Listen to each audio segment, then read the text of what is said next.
శ్రీవారి పాదాల చెంత జాతీయ మహిళా సాధికారత సదస్సు ఏర్పాటు చేయడం సంతోషకరమని అన్నారు హోంమంత్రి వంగలపూడి అనిత. తల్లి చెల్లిని ఎలా గౌరవిస్తారో మిగిలిన మహిళలను కూడా అదేవిధంగా గౌరవించారన్నారు. మహిళా శక్తిని దిగజారిస్తే దేశం మనుగడే ప్రశ్నార్థకంగా మారుతుంది అన్నారు. అదేవిధంగా మహిళల భద్రతకు కేంద్ర ప్రభుత్వం కూడా పెద్దపీట వేస్తుందని స్పష్టం చేశారు.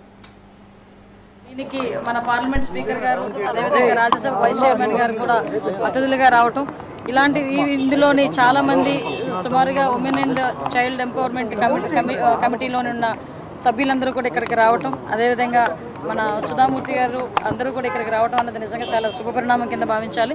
యాక్చువల్గా ఈరోజు ఈ కార్యక్రమం అన్నది నిజంగా ఎప్పుడో గౌరవ ఎన్టీ రామారావు గారు వేసిన పునాది కింద భావించాలి. ఎందుకంటే తెలుగుదేశం పార్టీ పుట్టిన తర్వాత మహిళలకి సమాన హక్కులు ఇవ్వాలి, సమాన ప్రాతినిధ్యం ఇవ్వాలి, వాళ్ళకి కూడా ఆస్తుల సమాన వాటా హక్కు ఇవ్వాలి అన్న నినాదంతో పాటు అది ఇవ్వటం ఒక ఎత్తు అయితే, తర్వాత ఇక్కడే తిరుపతి వేదికగా మహిళా విద్యకి ప్రోత్సహిస్తూ ఆ రోజు పద్మావతి మహిళా యూనివర్సిటీని ఏర్పాటు చేయడం దగ్గర నుంచి అదే లెగసీని ఈరోజు గౌరవ ముఖ్యమంత్రి గారు చంద్రబాబు నాయుడు గారి ఆధ్వర్యంలో కొనసాగించడం మీ అందరికీ తెలుసు.